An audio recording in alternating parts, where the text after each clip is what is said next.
কেউ হিলাডালা না এসিসি। কি ভাবছিলা শ্রীলঙ্কার সাথে ইচ্ছা করে এক ম্যাচ হাইরা গেছি দেখা কি এশিয়া কাপ থেকে বাদ পেরা গেছি? আমরা এশিয়া কাপ থেকে বাদ পড়তে আসি না, এশিয়া কাপ জিততে আসছি। হ্যাঁ পাঠায় দাও, 2টা কাপই পাঠায় দাও। আরে তুমি 2টা কাপ কোত্থেকে পাঠাইবা? তোমার তো আছে একটা ভাঙ্গাচোরা এশিয়া কাপ। আইসিসি ফোন দিছে, ওই আইসিসি রে বলতেছি টি-20 বিশ্বকাপ আর ওডিআই বিশ্বকাপ যেন পাঠায় দেয়। হ্যাঁ আইসিসি, না 2টা আলাদা কেন পাঠাইবা? 2টা একবারেই পাঠায় দাও, ডেলিভারি খরচটা লাগবে না। সমীকরণ সমীকরণ আমরা কেন করব? সমীকরণ করবে শ্রীলঙ্কা আর আফগানিস্তান।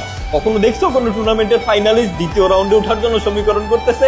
হ্যাঁ, আর আইসিসি তুমিও এক কাজ করতে পারো, আমাদেরকে গ্রুপ স্টেজে নাম টাম দিও না তো, ডিরেক্ট ফাইনালে আমাদের নাম দিয়া দাও। আরে ফাইনালিস্ট গ্রুপ স্টেজ খেলা উঠতেছে দেখতে কেমন লাগে না? সময় নষ্ট হয়, বুঝোই তো আমাদের সময়ের একটা দাম আছে। আর এসএসি তোমারে বললাম যে ভালো একটা দল নিয়ে আসো, যাতে ফাইনাল খেলে একটু মজা পাই। এসব ইন্ডিয়া পাকিস্তানের সাথে ফাইনাল খেলবো ভাবতেই কেমন গা গোলাচ্ছে ভাই। আর আইসিসি তুমি এক কাজ করো, এইসব ইন্ডিয়া পাকিস্তান অস্ট্রেলিয়া নিউজিল্যান্ডের সাথে খেলে আর মজা পাচ্ছি না। তুমি এই সব দলগুলোকে একত্রে করে এদের মধ্যে থেকে একটা ওয়ার্ল্ড 11 বানাতো, এর বিপক্ষে যায় তোমার ওই টি-20 বিশ্বকাপ আর ওডিআই বিশ্বকাপের ফাইনাল দিয়ে দাও আমাদের সাথে। তাহলে মনে করো যে শরীরটাও গরম হলো, খেলেও একটু মজা পেলাম।